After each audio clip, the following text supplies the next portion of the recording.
আসসালামু আলাইকুম দর্শক বন্ধুরা, যে যেখান থেকে ভিডিওটি দেখেছেন সবাইকে জানাই মনের অন্তঃস্থল থেকে ভালোবাসা ও অভিনন্দন। আশা করি সবাই ভালো আছেন।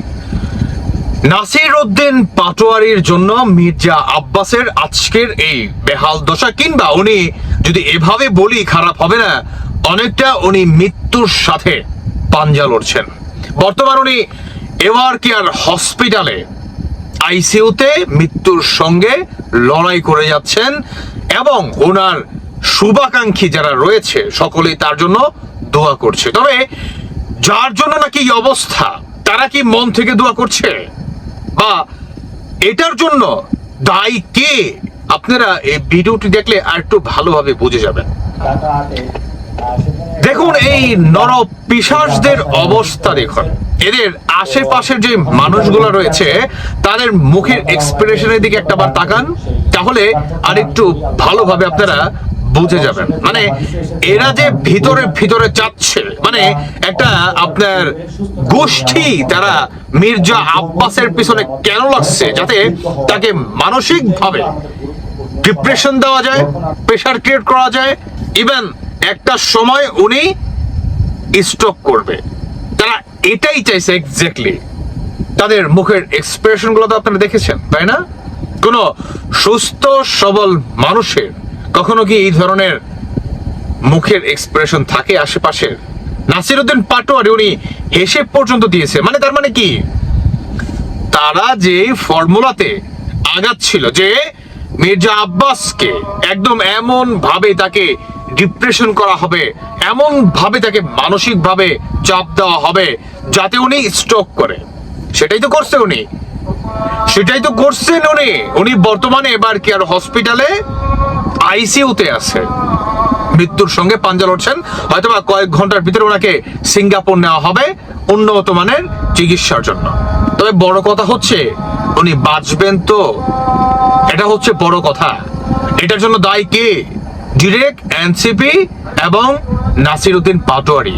এই দায়ভার কিন্তু এরা এড়াতে পারে না। যদিও আমি বিএনপি করি না, তবে কথা কি জানেন, কথাই আছে না যে পুরান চাল ভাতে বাড়ে, কেমন নতুন কি যেন হইলে আয়না দেখে, খুব ডেঞ্জারাস। মনে রাখবেন এটা। আপনার যে নাকি মুরব্বী, সে যদিও কম জানে আপনার থেকে, তারপরও আপনার সে মুরব্বী, তার সম্মানটুকু আপনাকে দিয়েই কথা বলতে হবে। সবচেয়ে বড় কথা হচ্ছে উনি রাজনীতিতে আপনার যথেষ্ট সিনিয়র, তাই না? আপনার বাবার বয়সে বাংলাদেশে ওনাদের অবদান আছে, কেমন?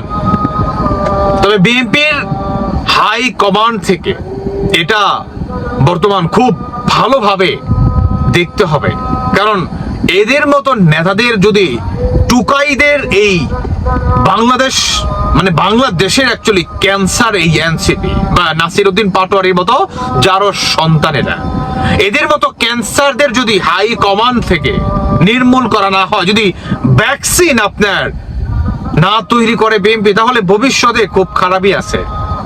কেমন? ভবিষ্যতে খুব খারাপই আছে। তবে হ্যাঁ, আওয়ামী লীগ কিন্তু এদের ভ্যাকসিন ঠিকই তৈরি করবে, এটা মাথায় রাখেন। আওয়ামী লীগ যখন ফিরবে তখন কিন্তু এদের ভ্যাকসিন নিয়ে ফিরবে, যেখানে যতটুকু দরকার ততটুকুই প্রয়োগ করা হবে সময় মতো। তবে মির্জা আব্বাসের জন্য মনের অন্তঃস্থল থেকে দোয়া জানাই, আল্লাহ যাতে ওনাকে সুস্থ সবল করে আমাদের মাঝে ফিরিয়ে আনে। কারণ ওনাদের মতো মানুষদের বাংলাদেশের রাজনীতিতে প্রয়োজন আছে। আপনারা যে বা যাই বলুন না কেন, অন্তত এই নাসির উদ্দিন পাটোয়ারি বলেন, এনসিপি বলেন, জঙ্গিবাদী ইলিয়াস, পিনাকি, এদের এগেনস্টে দাঁড়ানোর জন্য মির্জা আব্বাস, স্বাধীনতার মুখী দল, বাংলাদেশের বহুদলীয় গণতন্ত্র, আওয়ামী লীগ, বিএনপি, এটার জন্য হলেও মির্জা আব্বাসের মতো এই সিনিয়র নেতাদের এই পুরান চালগুলার প্রয়োজন আছে বাংলাদেশের বাতিতে, কেমন? তবে মির্জা আব্বাসের যদি কিছু কি হয়ে যায়, মানে হাইট মতো কথা বলা যায় না, যদি কিছু হয়ে যায় তাহলে এটা 100% কিন্তু দায়বদ্ধতা কিন্তু এনসিপির নাসির উদ্দিন পাটোয়ারির উপরে কিন্তু যাবে। তখন বিএনপির হাই কমান্ড থেকে কি উদ্যোগ নেওয়া হয় সেটা কিন্তু দেখার অপেক্ষায়। মাথায় রাখবেন, হাতে মারার থেকে কথায় মারা এটা হচ্ছে সবচেয়ে বিশ্বের, যেটা আপনাকে কুড়ে কুড়ে খাবে, আপনাকে একদম শেষ করে দিবে। কথার মায়ের এমন মায়ের, বুঝতে পারছেন? মানসিক প্রেশার, ডিপ্রেশন, শারীরিক যে একটা মানে ভিতরে ভিতরে শেষ করে দেওয়া, এটার জন্য কি পদক্ষেপ নেয়? দর্শক বন্ধুরা, আপনারা কি মনে করছেন? বিএনপি হাইকমান্ড থেকে কি কোনো পদক্ষেপ নেওয়া হবে নাসির উদ্দিন পাটোয়ারিকে উদ্দেশ্য করে? বাকিটা আপনাদের ব্যক্তিগত মতামত অবশ্যই জানিয়ে যাবেন। ভালো থাকুন সবাই। আল্লাহ হাফেজ, আসসালামু আলাইকুম।